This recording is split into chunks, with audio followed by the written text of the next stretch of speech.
Start. महोदय, संसद सत्र के स्थगन के दौरान हुए क्रांतिकारी परिवर्तनों की जानकारी सदन को देने के लिए मैं आज खड़ा हुआ हूँ।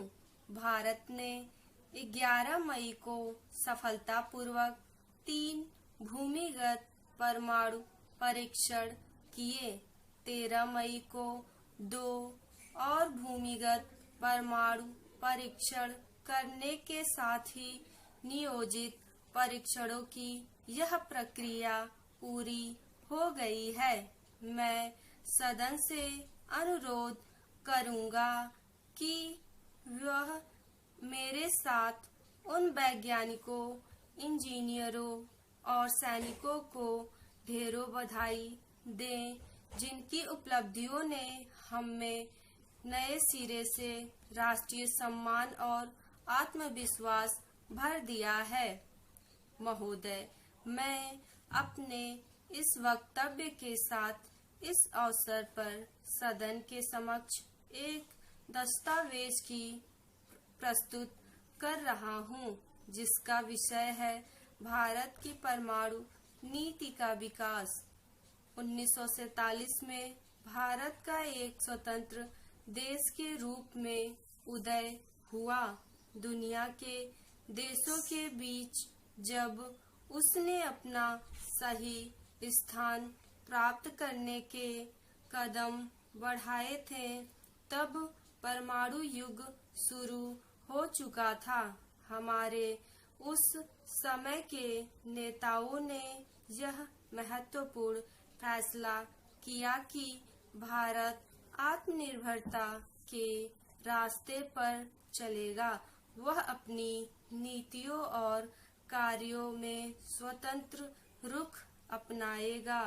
हमने शीत युद्ध के उदाहरण को अस्वीकार कर दिया और गुटनिरपेक्षता की कठिन डगर पर चलने का फैसला किया। हमारे नेताओं को यह भी लगा कि परमाणु हथियारों से रहित दुनिया से न केवल भारत की सुरक्षा बढ़ेगी, बल्कि इससे दुनिया के अन्य देशों की भी सुरक्षा बढ़ेगी। इसीलिए हमारी विदेश नीति का आधार निरस्त्रीकरण को बनाया गया था और आज भी हमारी विदेश नीति का मूल आधार यही है। पिछले 50 वर्षों में भारत ने सभी प्रकार के परमाणु परीक्षणों पर रोक लगाने के लिए हमेशा पहल की है। आज हम प्रथम प्रधानमंत्री पंडित जवाहरलाल नेहरू की पुण्यतिथि पर उन्हें श्रद्धांजलि अर्पित कर रहे हैं।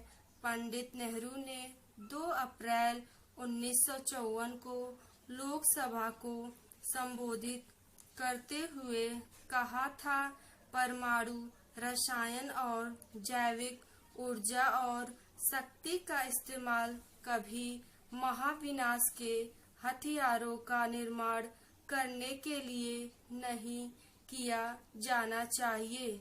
उन्होंने सभी देशों से परमाणु हथियारों के निर्माण पर रोक लगाने तथा तैयार हथियारों को नष्ट करने के लिए विचार विमर्श शुरू करने की अपील की थी।